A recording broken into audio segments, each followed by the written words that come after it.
Hey everyone, I just wanted to give a quick little thing about the video. So we recorded this over Microsoft Teams because of COVID-19. So right now we can't be together. So we did it over at Microsoft Teams and the audio isn't quite lined up with the video. So for this video, if you wanted to sit back, relax, close your eyes, and treat it like a podcast, you're more than welcome to do that. And I hope you enjoy the video regardless. Welcome back to Robert's Reviews. Today, got a very exciting movie for you. We're going to be talking about Guardians of the Galaxy with my friend Julian. Julian, want to talk a little bit about yourself here for a second? Hi, I'm Julian. I'm a good friend of Robert's. And like Robert, I love movies and I love Marvel movies. And when I heard he was reviewing the Marvel movies, I asked if I could be a guest on the Guardians of the Galaxy video because that is my favorite of the MCU movies. So I'm excited to talk about it more. I'm so excited you're here. This is going to be great.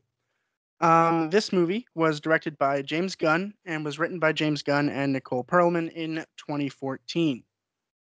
This movie is really, really special because it's the first time we get to see the MCU on a broader scale other than just Earth. Because as everyone knows in the Marvel comics, they don't stick on Earth for very long.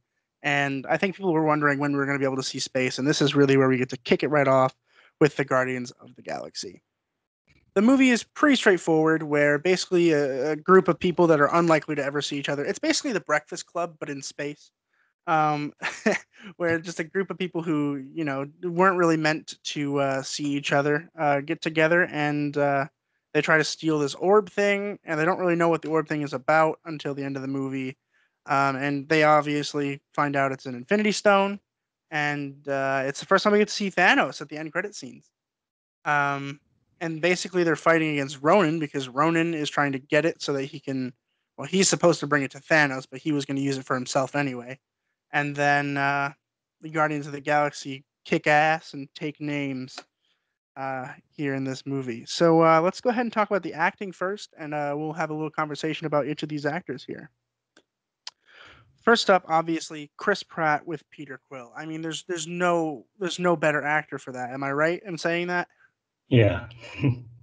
He's perfect because when I first started watching Chris Pratt stuff, it was in Parks and Recreation.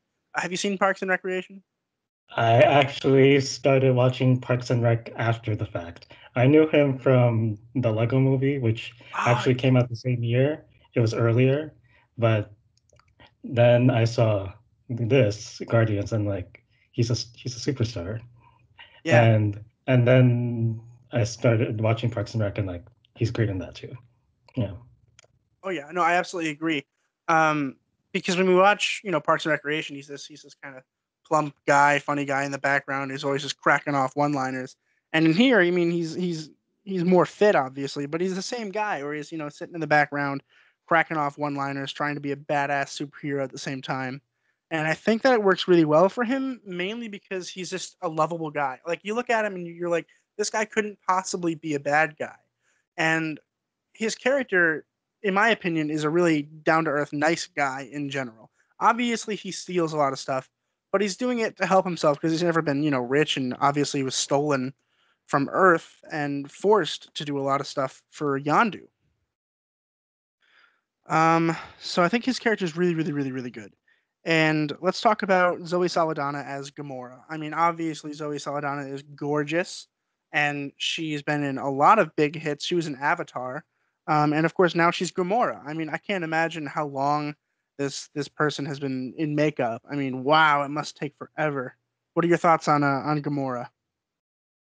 I mean, if we're looking at who's my favorite Guardian, she's not my favorite, but I like Zoe Saldana because she plays like a foil to everyone else. Because like she's she's clearly like she's oh she, everyone's like an idiot almost, and Yeah. she's like the straight woman to all of them. Yeah, no, I absolutely agree. And when you say that she's not your favorite, I totally agree. Like, especially when we get into the spoiler area of Infinity War, what happens in Infinity War and in Endgame, I don't really feel upset about her fate in those movies because I don't really like her as a character that much. And I think actually even Guardians of the Galaxy Volume 2 might actually make it worse for me. Um, I think she was really great in this movie, and I think she's great in Infinity War. I didn't Mm. like her in Guardians of the Galaxy Volume 2 as much. I think they tried to focus a lot on Chris Pratt and a lot less on Zoe Saldana's character. But that's a different movie. In this Uh, movie, she's pretty great. I think yeah. that when she shows up, you're like, okay, well, she's working for Thanos, and you don't really know who Thanos is at the time, but now we know. And looking back on it, I think it's even better because we know she's working for the Titan. Yeah. Dave Bautista as Drax. I don't know how much you know about Dave Bautista. What do you know about Dave Bautista? I know he was in the WWE, and in the trailers, they didn't really show him a lot, so I didn't know what to expect. So, and he might be the funniest actor in the movie. He might just Yes, be the funniest actor in the movie. I entirely agree. He's hilarious. But when I grew up, I actually watched the WWE quite a lot.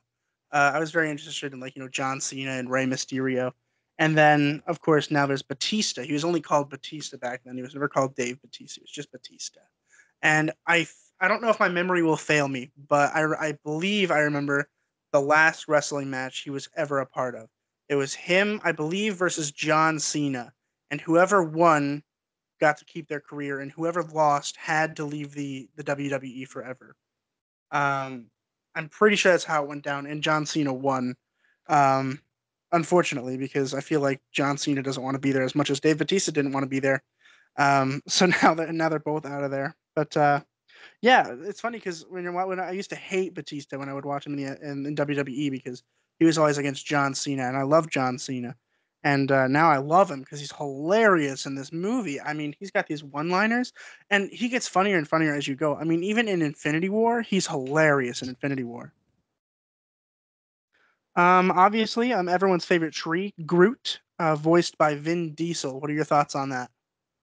I because I know Vin Diesel did a movie like in the 90s on The Iron Giant, and Oh, it's like it's a similar role, and he doesn't have a lot to say, and it's similar here, and it's amazing how you can get a talking tree who says just 3 words, and you care about him, and you care if any if anything bad happens to him, you're upset, and yeah, so that's just amazing. That's just amazing. yeah, I totally agree. A little piece of trivia for you. I don't know if you know this, but Vin Diesel is actually given a script with what Groot would say if he could say all words in the English language, and then Vin Diesel has to put all those words into just "I am Groot." Um, so each "I am Groot" is specific to what the script says he was supposed to say if he could talk. I did Which not know. Yeah, isn't that awesome? I think it's so cool because what a cool idea. Like, give him a script that actually has, a lot of meaning and just tell him, all right, put all this meaning into just I am Groot. I couldn't do it. Let's see. Who should we go to next? I mean, obviously we should go to Rocket next, the tree's best friend. And some even say father. Who is voiced by Bradley Cooper. Bradley Cooper is wickedly famous now. He wasn't as famous back in 2014 when this came out. He was still famous, but not as wickedly famous as he is now. And Rocket is hilarious, particularly I think in this film. What are your thoughts? Yeah, like I've seen Bradley Cooper in other movies, but like he sounds unrecognizable. I didn't know it was Bradley Cooper playing him already, like I wouldn't have guessed. Absolutely, I absolutely agree. He's got this rugged, fierce voice that I just would not expect to come from Bradley Cooper. It sounds like he's really forcing his voice out. I can't imagine having to say those lines over and over again because I feel like my throat would hurt. Lee Pace, who plays Ronan, big bad blue guy. What are your thoughts on the main villain of the movie? Like as much as I love this movie, I'm not a big fan of the villain. And like he plays it well. I just don't really care for the villain in this movie. And I feel like I've seen a lot of people say, "Oh, this movie's more about the Guardians than it is about the villain." So I see why people say that, but at the end of the day, I don't think he's the best villain. I totally agree, and I think, and I spoke about this in some other videos of mine. They might not have come out yet, but I speak about this pretty often it's particularly when I talk about Marvel movies, how Marvel does a really good job with overarching villains when they try. And I feel like a lot of times they just have waste away, throwaway villains, particularly like in the Iron Man series. I mean, we don't have an overarching like Iron Man villain, and we can't feel a good villain is a villain you can feel something for. Like Thanos, we feel something for Thanos. Like I almost sympathy. Oh yeah, Whereas, yeah, yeah, go ahead. I just didn't really care for Ronan. Yeah, I agree. And I think a lot of that has to do with the fact that they didn't try to make him relatable at all. I mean, he's just this bad guy who's just bad for, almost no reason except for the fact that he wants to rule over Thanos. Which I mean, it's silly to think that anyone could rule over Thanos, but I think he did a really good job playing him. I just think that the writers didn't give enough attention to what could have been an intriguing backstory. Yeah. One of my favorite characters that's actually in volume two of the movie is Michael Rooker's Yondu. I love Yondu in the second movie, but I didn't really care for him in this movie. What are your thoughts? I think when I think towards the end of the movie, that's when I started becoming invested in Yondu. I'm like, oh, this guy's really cool. He can make his arrow fly around and kill everyone. Yeah, so I thought that aspect was cool, and it's interesting to like see that that he has a relationship with Quill, and they explored more in the second movie, and we get a little glimpse of that in this movie, just a little bit. And I overall like the performance. Yeah, I agree. I've watched a couple things with Michael Rooker, and he's a menacing guy. And in this movie, I mean, he's menacing, but he's soft. Like, and you see this particularly in the second movie. I'm very excited to talk about the second one because I really like Yondu in the second one. But Yondu in the first one's kind of there for a while, and then in the end, you're like, oh, he actually really does care about Quill. Um, and I think that maybe they could have played a little bit more with him for a little while. Yeah, Um, I think that it was kind of a waste to have him in the first movie because you don't even find out really what's going on until the second movie with him. Um, and the second movie is phenomenal with Yondu. We could talk a little bit about Karen Gillan's Nebula. What do you think? um actually, rewatching this, I liked Karen Gillan better than I did like originally. Mhm. Um, I do think she gets better in future movies, but I think she's a better villain than Ronan. Even like even though she's like Ronan's like uh underling, I guess you can. I don't know if that's the right word, Yeah, that's the right but word. I think she's just a better villain in my opinion. I definitely agree. And I think that a big thing that I think that I have with this movie in particular is that in the second movie we get a little bit of her as a villain again, but then she's nice and happy all the time with her sister and all that stuff, which I'm totally for them getting back together and like having that relationship. Yeah, But my only issue and complaint with the idea of her being a villain is that I think we could have made it so that she was the villain for the first movie.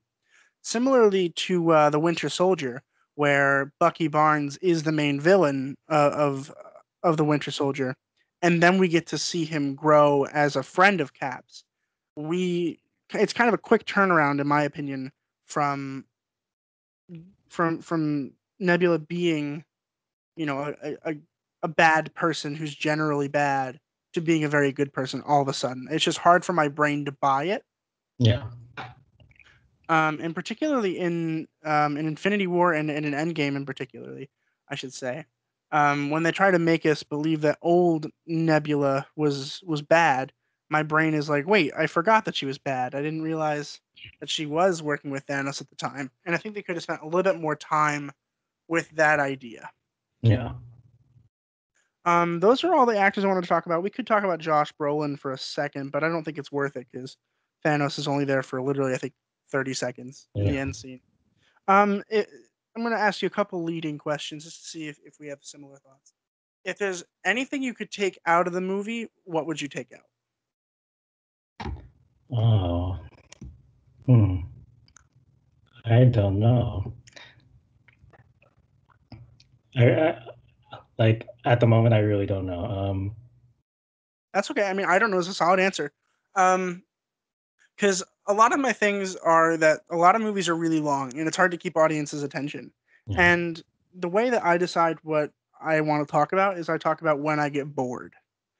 And the scene in particular that I got bored with was when they were on this particular planet. I think it was Nowhere. All Um, right. where they get into this like weird tussle between Rocket and Drax and all of them, and then Ronan comes, and then there's that weird Star Wars battle, and I feel like it was almost necessary to progress the plot, but if they had just cut from from where they were in the prison to going to where they thought the stone was, we Yeah. wouldn't have had the problem of the Nowhere problem. And I Yeah. think that. No, go ahead. Talk about if you want to talk about that. Absolutely, go ahead. Oh yeah. Yeah. I think it's like you said, it's necessary, but yeah, it was a little long. Yeah. Yeah, I think that I think it was a cool idea and I did like it. I liked the battle. I just think that leading up to that was a little long, and I think that if they had cut that, they could have spent a little bit more time working with maybe Nebula per se. Yeah. So I think with that, I think we have everything we need except for the ratings. I want to say to the public, I have my rating already written down. So whatever we talked about here is not influencing my rating, and he also has his written down. So I'm going to ask him first to give his rating, and then I will give my rating. Julian, what is your rating? My rating for Guardians of the Galaxy is an A. Um, like as you see in the review, it wasn't perfect, but it's one that I find myself rewatching a lot, and I just love all the characters. I just love the writing and the directing and the soundtrack, and that's one of the best soundtracks I've heard in a while. So yeah, my rating is an A. Awesome. I'm glad you brought up the soundtrack. I meant to talk about that. The soundtrack is wonderful for this one. I think this one's better than the second one, but the second one's also pretty good. My rating for this, I don't know how well you can see it, but is an A. So we have the same rating, which is really cool. Well, thank you for coming out. I really appreciate you being here. Of course, it's a pleasure to be here. Awesome. Hopefully, we'll be seeing more of Julian in the future. And in the meantime, drop a comment down below with what you want me to review. I have sticky notes everywhere with what I'm watching next, and I'll add it to the sticky note. Join the Facebook group, link in the description below. And always remember to keep watching films, and I will see you in the next video.